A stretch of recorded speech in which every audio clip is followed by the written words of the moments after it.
My name is Jordan. Who is Jordan, you may ask? Right now, I am just a kid with a dream, but that dream will soon morph into reality as I build my skills, my determination, and my love for my passion, photography. The beginning of my adventure started 5 years ago, when I had been given a hand-me-down iPad from my father a few weeks prior to traveling to the hill country of Texas. Along the car ride to the campsite, my eyes were locked into the screen of the iPad, not glancing up to see my surroundings. My show stopped. The loading symbol stopped and stared at me as I watched the bars of service disappear. I suddenly glanced up and studied the trees and mountains around me.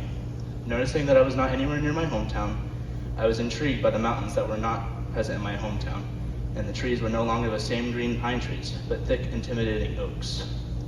The mountains and oaks were beautiful, yet so simple. I took out my big, hunky iPad and tried taking photos of the landscape. My mom took notice. She asked if I wanted to have a little competition.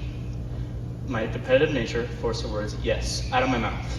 Without even knowing what I'd be competing in, I was ready to accept the challenge. As the years passed by and the numerous pictures filled my different iPhones, I upgraded to the Nikon D90 as my main camera to level up my skill and line of excellence.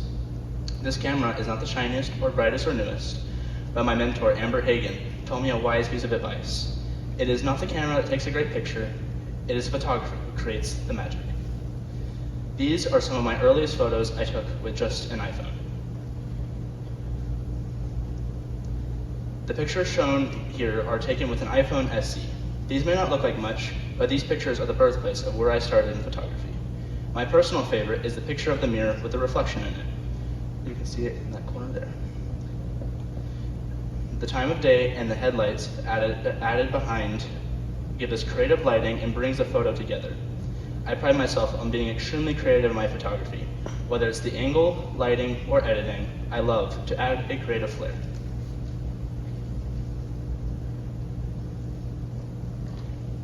These photos are shown from the year 2022 and were taken with the iPhone 7. Still not knowing how the camera works, I started improving my creativity and editing skills. You can see the improved editing skills and innovative angles I take by viewing the flower photo with the gutter. For this photo, I got on the ground and propped the camera lens on the gutter. The wind blew and dropped a few petals onto the gutter, which gave it an extra effect. As for the editing, I brought out the vibrance of the flowers to provide them with a strong, confident orangish yellow. Finally, my most recent photos. The image of the butterfly is one of my best, and I have to thank the butterfly for posing for me. I added a gradient on top of the photo that matched the colors of the monarch butterfly quite nicely. I used an 18 to 200mm lens and a low aperture to create a creamy background. The pictures were taken with my newest camera, the Nikon D90. When I first bought the camera, I had no idea how to use it or even switch the flash off. But even though it felt like I was starting from scratch, the ceiling of potential with the camera lens I now have has raised exponentially compared to the iPhone. The Nikon D90 allows me to expand my skills in all areas. The much more superior camera allows me to branch into areas of photography I never could since I was restricted by my previous selection. I had always taken landscape photography and interesting shots of objects, but currently I've taken the most interest in portrait photography. It is something different and honors to do because of the challenges that are burdened with it. Exposure, background, posing, lens selection, and even paying attention to the pattern of lighting falling on the subject's face. Portrait photography can be an immense challenge, but rising above the challenge is how you grow. The road I am taking is to create my own business in the industry and walk my own path. I am still under my parents' roof, which gives me the opportunity and freedom to experiment with my future. During this upcoming summer, I am really going to dig into the idea of building my own business. I would like to enter a few competitions to build my portfolio so I have something impressive to show potential customers. I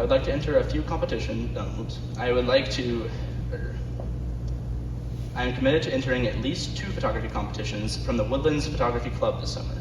The monthly challenges consist of macro photography for June and flower photography for July, allowing 2 photos for each month. I will also have 5 clients by August 10th. I will gain these clients through friends and family. Building up my name is a big priority for these next few months, so I'll be free of charge until I build my name and skill. If you want free photos, talk to me after the speeches. I am looking to receive as many apprenticeship and job opportunities as I can. I want to gain experience and see different perspectives from different photographers so I can create a sharp edge to my own photos. My commitment is to finish my current apprenticeship by the end of June and earn a new mentor this summer by mid-summer. I recently interviewed Alana Barb, who used to be a wedding photographer. She is an excellent candidate because of her background in weddings, and I am fond of her creativity.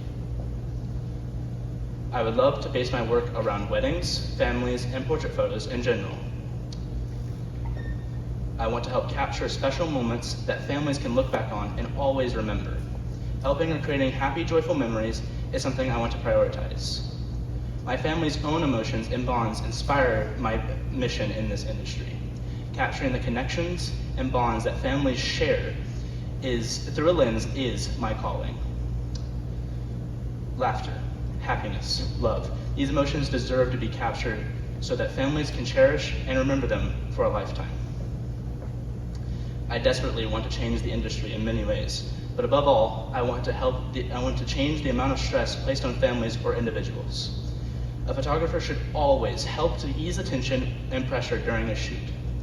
I'd love to change that by treating and talking to them as a friend instead of just another customer. That way they feel more comfortable and can have a genuine smile instead of the forced, awkward smile that goes unnoticed until you receive your photos. My plan of action to help customers feel more at ease is to take psychology courses and to network with other photographers to see their approach. This will give me a real tactics that I can use and a real edge against the competition.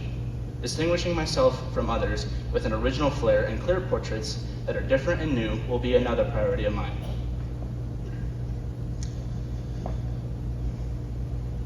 Currently, I am mentoring under Catherine Eversole.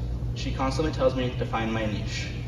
In a previous interview, she told me that a key component of a successful photography business is finding a specific part of the market that you can dominate and do better than anyone else. Find your niche. My goal is to find my niche. Is my niche to take portrait photos of small families, to take wedding photos on the beaches of Hawaii? I am yet to fully understand my potential and have my eyes set on a specific thing, but my determination to never quit will certainly set me apart from most. But when I do uncover my niche and combine that with my mindset, everyone will know who Jordan Caldwell is. Before I leave this stage, I want to leave you all with a quote. Champion mentality. It doesn't mean you're always motivated. It doesn't mean you're always driven or even passionate about whatever you're doing 100% of the time. It simply means you have no quit. It means you're willing to do Simply means you have no quit. It means you're willing to do absolutely anything to achieve that end result. So when you're feeling down, frustrated, unmotivated, or like you want to quit, remember to push through the unmotivated times and put yourself in that champion mindset. Thank you for listening.